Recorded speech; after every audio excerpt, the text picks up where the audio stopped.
everyone, I just finished reading Dreamin' Son Volume 1, and I gotta say, I actually like it. I enjoy it so far. So the premise is exactly what it says back here. Shimana, she's a high school student whose mother died when she was in 7th grade, and her father remarried to this lady named Yura. Not Yura, remarried this lady, and they had a boy who's 6 months old, and his name is Yura. There we go.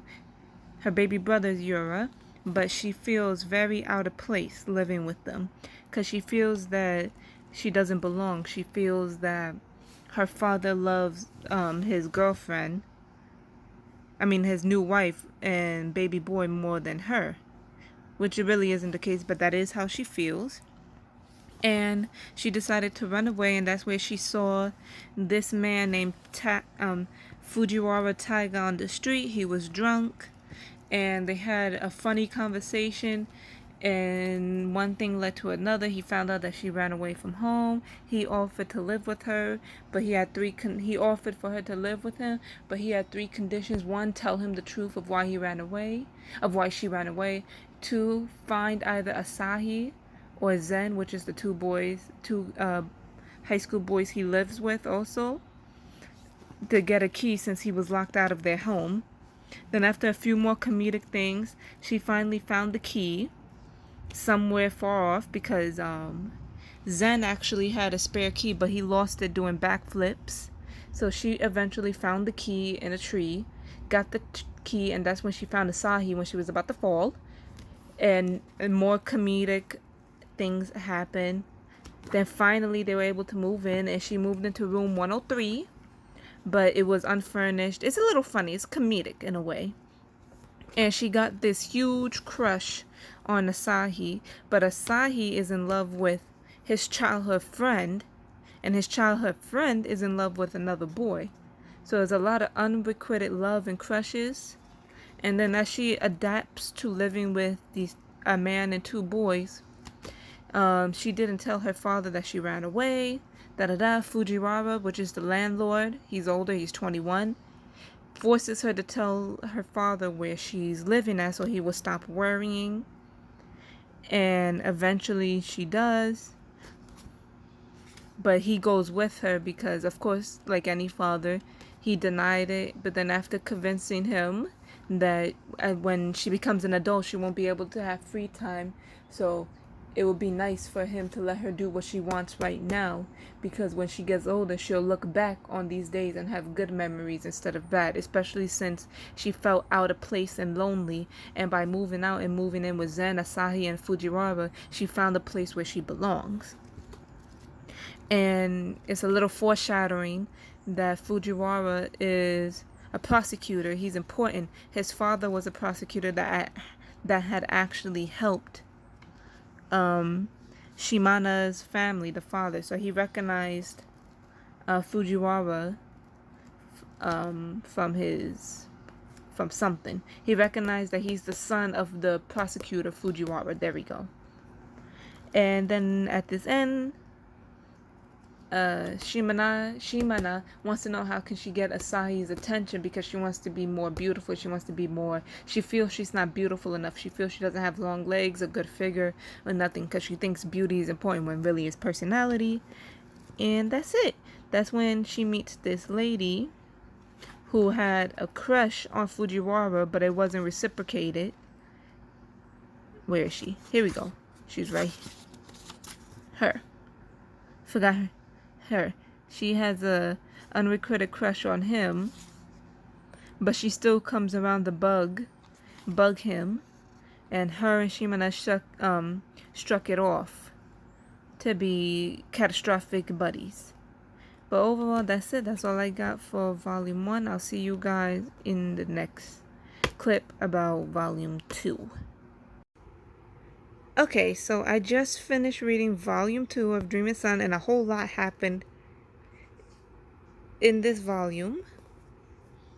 So far, okay. Asahi told Shimana who he was in love with, which was his childhood friend, Minama. And come to find out, Minama is the person that she's supposed to marry. Oops.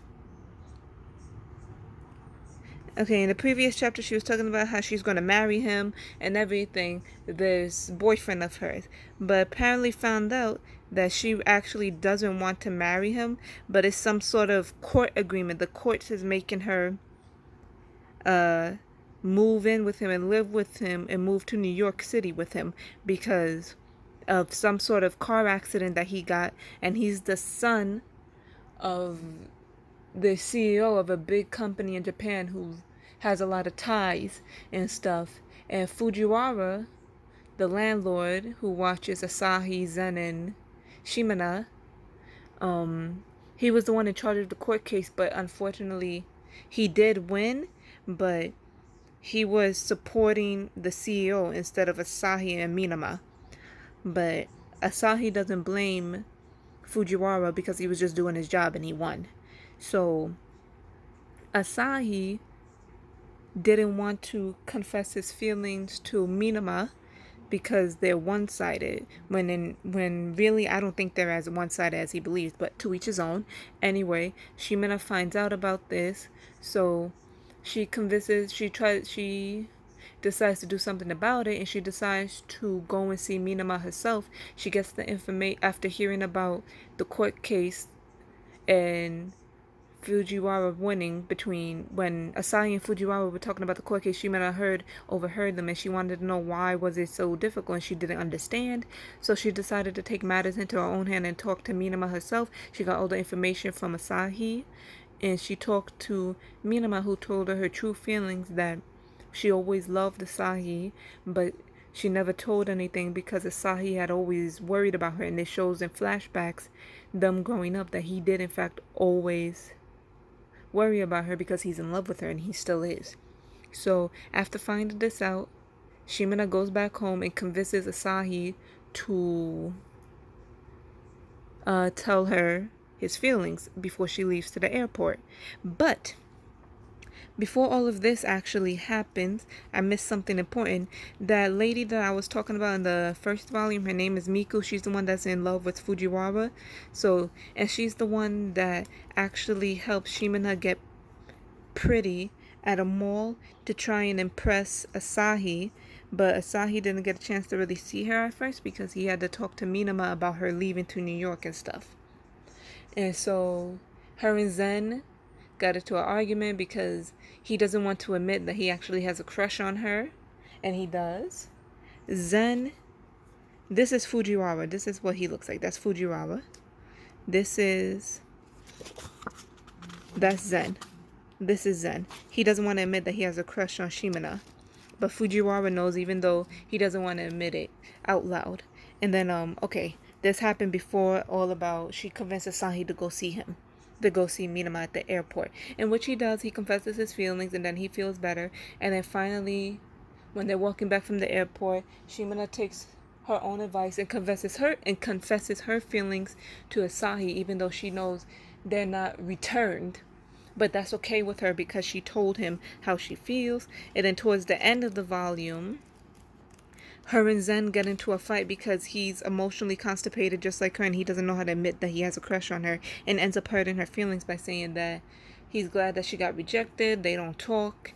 And then the next day, she has lunch with Asahi at the high school, and these 4 girls that aren't really her friends but are her friends convinced her to invite them over to her house, and that's where they got all all girly with Fujiwara and Asahi, and Shimina got jealous, and then at the end she screamed at them to go home. They did, and Fujiwara was trying to figure out what's wrong with her, and she didn't understand herself because it was too many emotions, and she ended up leaving the house. And the volume ends with Asahi convincing Zen to go get her by saying that you need to be a man and confess your feelings to her. So yeah, that was the end of volume 2. I will see you guys in the next clip about volume 3. Okay, so this volume had me for a doozy. Oh my god, so much happened. I loved it. Okay, so remember how I left out in volume 2 how she was in the rain? So Zen is the one that came and got her in the rain. He started being really nice to her, really sweet, because he realized he has really feelings for her. All of that goodness. And Asahi and Fujiwara have a talk about Asahi appealing the Marubishi case. That's the name of Minamana's boyfriend that she has to take care of because of a hand injury, and they moved to New York. And okay, so back to Zen and Shinama. They were in the rain. They came back home. They got really sick. Well, they didn't get really sick. Shimana, Jesus Christ, I'm getting too excited. Shimana got well. Zen is the one that got a fever and the sickness. She ends up taking care of him, and she finds out that he loves manga and he wants to become a mangaka. And after she called, and he had like 3 separate mangas, and after she called his shonen manga boring, he got offended because he really likes her and trusts her opinion. He threw it out. And then in the middle of them arguing, his brother comes. His name is Zen. This is Zen. This is the one that has a crush on Shimana. And his older brother is Ken. He comes because his girlfriend kicked him out, and he makes a move on Shimana, but Fujiwara comes and gets him. As you can see, he tries to make a move on her, and she's confused, and Fujiwara makes that face like, Ken? They went to school together. So yeah, anyway, Ken ends up staying, woohoo, ends up staying, focus, okay, Ken ends up staying, and they have a talk and everything, they get along, yada yada. Ken tries to help her because he thinks that she has a crush on Fujiwara, which is aka the landlord, the 21-year-old, and he was right. She does, in fact. She comes to the startling realization that she has a crush on him. Little schoolgirl crush, whatever, even though he takes care of her like a father would. And he worries about her. This is them getting along. This is Zen realizing that she likes Fujiwara, but he doesn't like it and accepting. The next day, he does a whole 180 of his personality, and he starts treating her really nicely. No, first, Zen tries to get help from Asahi, from Fujiwara, and his own brother, and they all told him no. So he said, fine, I'll figure it out for myself. Next day at school, he starts treating her really nicely. He takes her for a ride on the bike. They go see in the river, and then he ends up kissing her. And it's the best thing ever. He ends up kissing her, and she doesn't return his feelings. She's confused. She doesn't understand. Even though she blushes, she didn't hate it, but she was just confused. She wanted to pretend it didn't happen. So that was that. She ended up falling asleep in a park somewhere. Fujiwara comes and get him, and then since she knows now that she has a crush on him, she starts acting like how she acted with Asahi. And Zen knows that she has a crush on him, and he hates it, even though he can't do nothing about it. And eventually, at the following day at school, on the rooftop, they talk, and he admits that he has feelings for her, and yada yada yada. Even though they're not returned, he feels better about telling her. And so I forgot to mention that this guy named Sakamoto that used to go to school with Fujiwara and Ken, Zen's older brother, asks Zen to give him his number. He's a boxing champion. And so I found out that towards like the end, the last few pages of this volume, that Ken, his older brother, loved boxing, and he always wants to box, and he still wants to do that. That's his dream. His dream is to become a boxing champion, and Zen's dream is to become a mangaka. So they have an argument, they fight over it because Zen doesn't want Ken to give up his dream of boxing, but Ken doesn't want Zen to give up his dream of being a mangaka. So the reason why Ken had to give up was because their father got really, really sick, and he had to quit school to work and take care of him. So he doesn't want that to happen to Zen. And that's how, and Shimana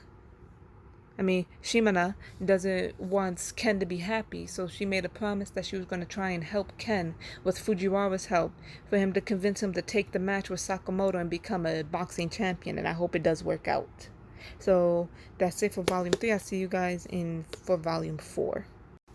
Okay, so this volume had me for a doozy. Okay, so in this volume, let's see. Wait. Okay, so Zen's older brother Ken agrees to have a fight against Sakamoto. It was Rei, his girlfriend, and Fujiwara and Zen and Shimana and all of them convinced him to go through with it, and he did. He trained the 30 days, and the match was on December 23rd, the day before, 2 days before Christmas, day before Christmas Eve. So they had the match. He won, obviously, which I'm so happy for. And so Christmas Eve happens the next day. Shimano wants to have a Christmas party, but of course Fujiwara goes against it. Yada yada yada. No, no, no. She has a crush on him. And Zen, which is the younger brother, doesn't want to give up on his crush. He says it right here. See, he says, "I won't give up on my dreams or on you." He has a huge crush on her. He's not going to give up, which is endearing. I find it cute. On Christmas Eve, he gives her a present. She doesn't want to go home to her parents' house. She doesn't want to do anything. She wants to hang out with Fujiwara, and he doesn't get it because he sucks being with girls, and she has a huge crush on him, right? So the gift that Zen gives Shanima, is a pair of panda earmuffs. And hold on. Okay. So let me try. Okay, I can hold the phone like this. I'm getting too excited. And yeah. So that happens. He gives her a gift. They give each other a gift on Christmas Eve. And then Zen and Shanima hang out. See, she gives him a gift of a hat, and he gives her a gift of a hair clip. He gets embarrassed. Things happen. They talk. I found out that Asahi and Fujiwara are related, and they. Oh my God, my mother interrupted. Okay, like I was saying before, my mother interrupted me. Gift giving, whatever. Zen and Shanima talk, whatever. I find out that Fujiwara, his last name isn't really Taiga, it's Toyo, something like that. And then it goes like back in the past how Ken, Rei, Fujiwara, and Sakamoto all know each other back in high school. Sakamoto and Fujiwara used to hang out, be friends, until Sakamoto got popular, and then Ken caught the hots for Rei. He used to act really weird, asking her weird questions every day. She found them strange. And then but Sakamoto and then he asked her out in front of everybody. She said no, even though she actually did like him. She just got nervous and just said no. And then from then on, later on in the day, Sakamoto, this is still back in the past in high school, Sakamoto asks her out, and she doesn't like Sakamoto like that, and he doesn't get the hint. He keeps forcing her to go to a boxing match to hang out with him alone and everything until she slaps him in the middle of the hallway, and everybody saw it, including Ken. And she said, "Give me some freaking space." So that happened, and after that kind of thing happens, she sees Fujiwara, which she falls in love with, first love at first sight, something like that. But Fujiwara actually is in class 1C. This is still in high school, and he's in a relationship with a teacher. Now, this is where I was confused. I kind of answered a few things, and I think I might be wrong, I might be right, I'm not entirely sure, but I know that was completely illegal because at the time he was only like 16, 17. That teacher was a full-blown adult, and she was already in a relationship with someone, but she still had this relationship with Fujiwara. He said he was in love with her, that she was the one and everything. But this also coincides with the fact that he always says, "I don't like girls, I don't like women touching me, I don't think." So this is making me think that he was actually, touched without his consent, but he convinced himself that he liked it to make himself feel better about it. But his body still doesn't like girls touching him. And we go through the motions. Fujiwara. Oh, Shamina. She confessed her feelings to Fujiwara, aka the landlord, aka the 21-year-old, even though she's 16. But he didn't get it because he, honest to God, sees her as a child. He sees her as like a brother. Like he acts like a brother/father figure to her. He worries about her like a father and a brother would worry. So yeah, that's all I got to really say about this Oh, and also Fujiwara wants to be a teacher. He never wanted to be a prosecutor. That's what his father wanted him to be. But he wanted to be an English teacher. So yeah, that was something I found out. So yeah, that's all I got to say for Volume 4. We'll see you guys in the next clip. Okay, so this whole volume had me stressed. This whole entire volume, so much has happened. So, okay, finally, Shimana, Zen, Asahi, finally, they're all going on spring break, yada, yada, yada. So that happened. Uh, Shimanen still, oh my god, her name. Shimana still has a crush on Fujiwara, which is aka the landlord, the one who took her in, whatever, yada, yada, yada. And she decided that her friends at her school were going to try and help her to confess with Fujiwara. Zen, of course, is heartbroken because he has the huge crush. He fell in love with her, but of course, it's unrequited because she is not in love with Zen. She's in love with Fujiwara. So they end up going to this festival that the school set up. It's the 100-year festival that the school's been open. She invites him. He goes a little reluctantly and everything. He's a mysterious character, but I find out more about him in the end of this volume, about his true self. His true self comes out when he's drunk. So, okay. So that happens. They go to the festival. And they sort of do a date thing, but it was all planned out with Asahi and everything. Zen obviously still has a crush on her and everything. He doesn't like that. She doesn't want to give up on Fujiwara, and then she makes a big scene by confessing how she feels about him in front of the whole school and puts him on the spot. And he says, "Give me time to answer," yada, yada, yada. And then later on, his friend Miku, the one that had a crush on him, she's actually 28, but whatever. That's the older one. She did have a crush on him, but she says it's unrequited, is whatever. She's the one I mentioned in like volume 1 and 2. Yeah.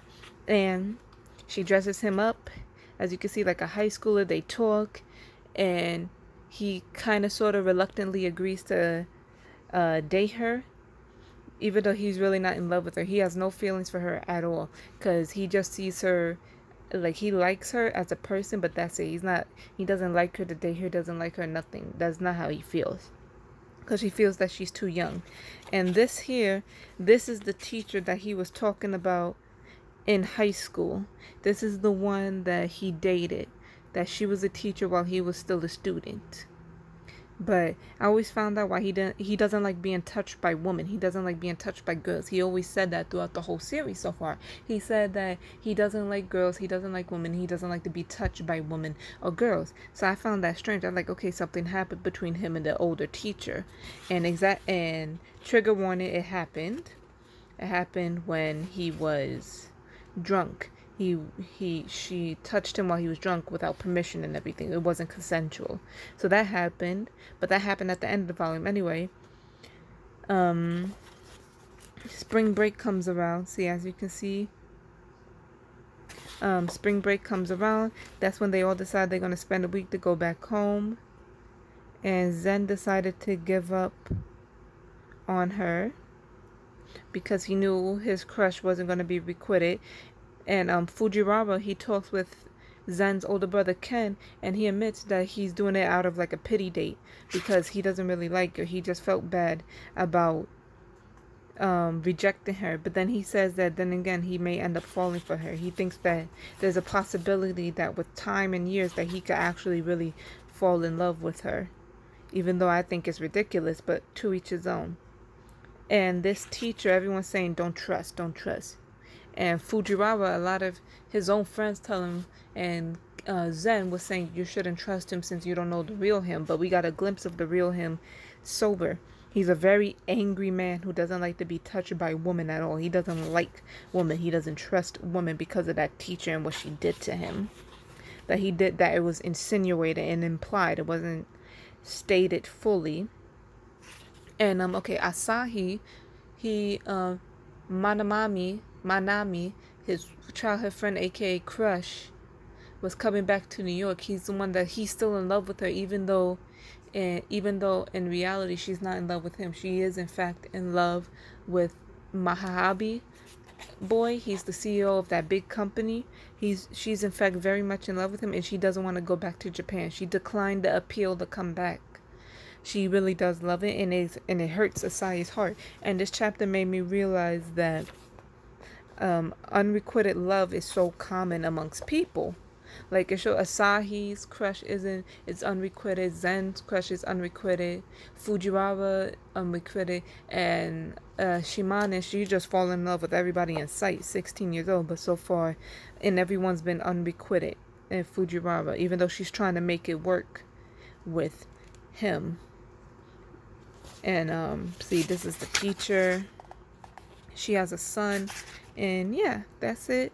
And okay, so I'm gonna break this video into 2 parts. The first part is gonna be volumes 1 through 5, and the next part is gonna be volumes 6 through 10. So this is gonna be the end of part 1, and I will see you guys in the next video. Bye.